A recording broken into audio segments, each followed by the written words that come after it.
Unchaining, Art and Story by John Ross.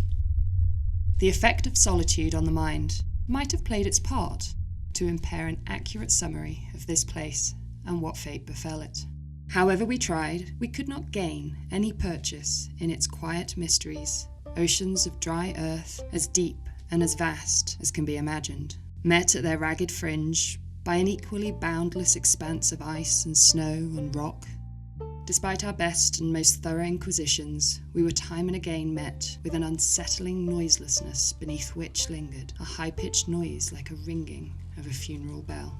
What we did come to know during our time in this place is that nothing living remained. Nothing at all. When nothing remains of a thing, how is that thing to be measured? Ruled by my own stubbornness, I will make an attempt here, for the general reader, to present a measurement, to describe, at the very least, our impressions of our time spent here and the general quality of this place. By our estimations, what we have done here is travelled amongst the fallout of a catastrophic miscarriage. We set out from the northern edge of the continent towards King William's Land, north and then east, over vast meadows of ice and towering hummocks that curled out of the snow like sun-bleached fish scales from blue-white flesh. The sun lay low, not more than 10 degrees above the horizon, day after day casting long, pale shadows across the expanse from any brave protrusion still unmolested by wind and storm. This was lucky, for in a month's time the sun would fail to mount the horizon, and we would be navigating through a long-lasting penumbral darkness. Along the coast, beyond the hummocks, we forged openings of great depth in the ice until we found seawater. We crafted nets from sinuous fibres and lances from rock and bone mineral, as the locals who once inhabited this land had done for thousands of years. Despite these efforts and others, we found no sign of life under the frozen surface of the sea. 50 kilometres inland, our technologies man-spotted, nestled in the fog against an overhang, a moderately sized bothy built from the fragments of rough ice-hewn limestone that made up the visible depth of the land beneath us.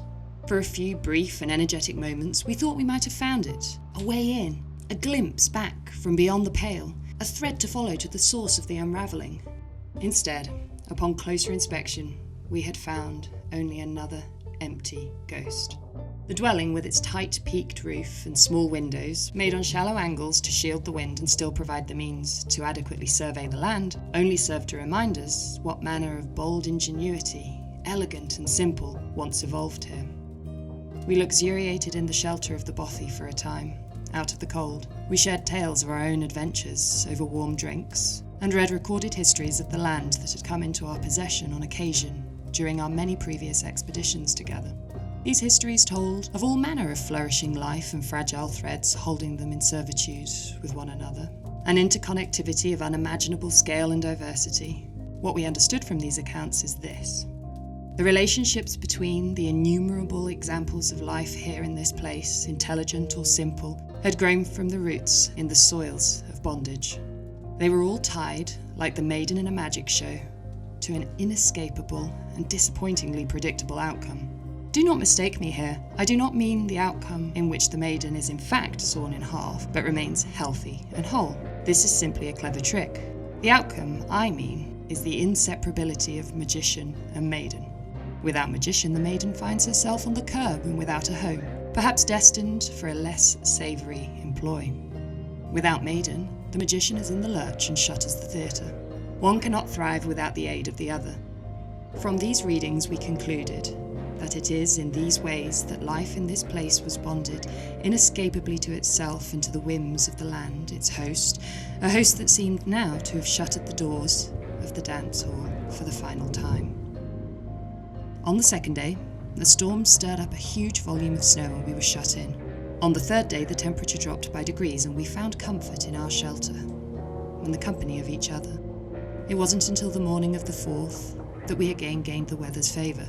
With renewed vigour, we dug free of our captivity and prepared the first of our 4 survey expeditions that we mounted from the shelter of the bothy.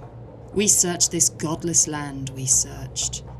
It was on these surveys that what we had already come to fear had, beyond a doubt, become clear.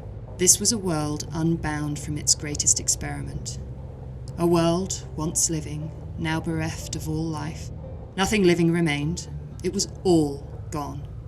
Our slow surrender to this common horror, writ on such a cosmic scale, brought us close to the edge of a void into which our minds, clambering in the darkness, could scarcely avoid tumbling. We saw into the ending of time, and in this most remote and imperishable land, the totality of this undoing was well illustrated. Not a single one of these expedition surveys produced even the remotest sign of life still living, nor did our many long, cold nights spent in the bothy, by dint of shared experience or discovery of artifact, provide us with the window that we hoped through which to glimpse the origin of this place's unmaking. Our minds drifted near to the void. The winds now chilled us beyond bearing.